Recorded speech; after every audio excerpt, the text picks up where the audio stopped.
By and large, robots exist to do good things. That's usually what we build them for. They vacuum our floors, they work on assembly lines, and they even play fetch with our dogs. But there's one area where robots span the full spectrum, and in addition to doing good, they also get unnervingly close to being evil and taking over the world. I'm talking, of course, about military robots. I'm Drew Prindle, and this is Robots Everywhere, a show where we chronicle the slow but steady takeover of our future robot overlords, and show you how they're making their way into practically every facet of modern life.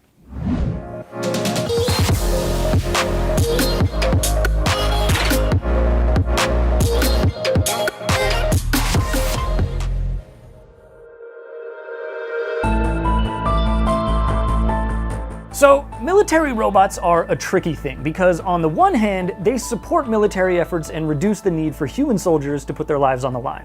But on the other hand, robots that can autonomously kill people are definitely a really bad idea. Do we want a hostile robot takeover? Because that's how we get a hostile robot takeover. I'm pretty sure "don't give them guns and free will" is the message behind just about every sci-fi robot movie ever made. Except for maybe like WALL-E. The good news is that luckily, the vast majority of military robots aren't made for killing people. Instead, many are designed to help soldiers out and prevent them from getting killed. An excellent example of this comes from iRobot. And no, I'm not talking about that early 2000s movie where Will Smith fights against a humanoid machine that looks freakishly similar to that guy who played the angry bank owner in The Dark Knight. The iRobot I'm talking about is the company that makes Roombas. Believe it or not, that company actually got its start developing robots for the military back in the 1990s, and it built this one called the PackBot, which is still used by the military today and is capable of doing all kinds of amazing things. One great use is bomb disposal.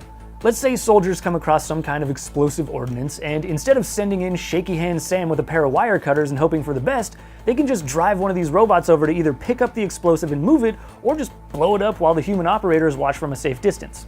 That's just the tip of the iceberg though. Depending on what kind of instruments you put on it, PackBot can also be used for things like search and rescue, hazmat detection, hauling supplies so that soldiers don't have to pack them, which, based on its name, I think may have been the original purpose. There's even one version that can detect where snipers are hiding by analyzing where the sound of their shot came from.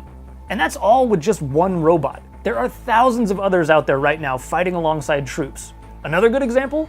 The Modular Advanced Armed Robotic System, or MARS robot. This monster packs a bit more punch than the PackBot. It's designed to carry guns, grenade launchers, and pretty much any other weapon that you want it to hold. I mean, that's the point of being modular. You can put on whatever you want.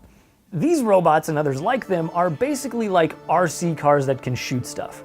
They're remotely operated and controlled by humans that decide when to pull the trigger, so there's very little chance that the robot could go rogue.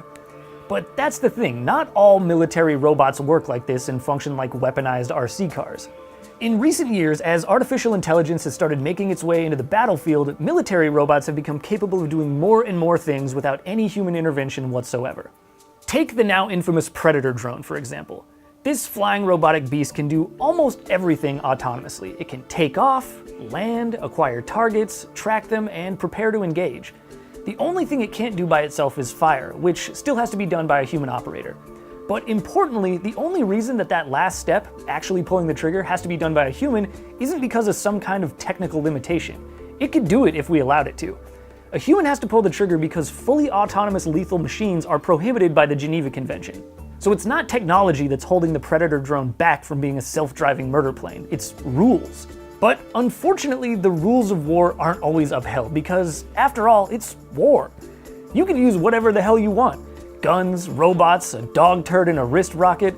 The rules of war don't really hold up if there's no impactful way to enforce them. And for that reason, the number of highly autonomous military robots in development is on the rise.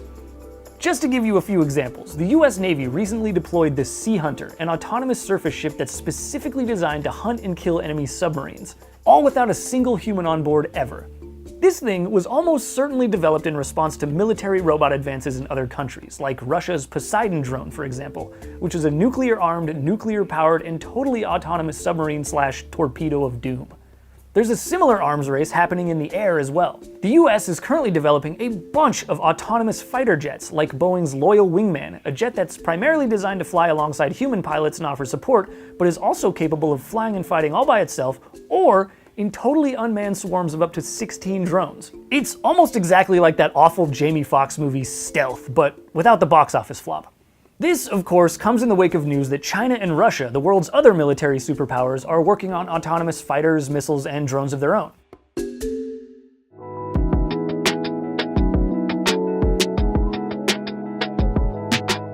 So whether we like it or not, fully autonomous military robots are already here, and more are coming. In the next few years, military robots will very likely become a common sight on the battlefield, simply because the world's most powerful militaries are actively engaged in an autonomous arms race. And arms races tend to escalate quickly. But hey, maybe one day we'll reach a point where it's exclusively robots doing the fighting, and us humans can just stay out of it. So when it comes to warfare, maybe it wouldn't be such a bad thing to have robots everywhere.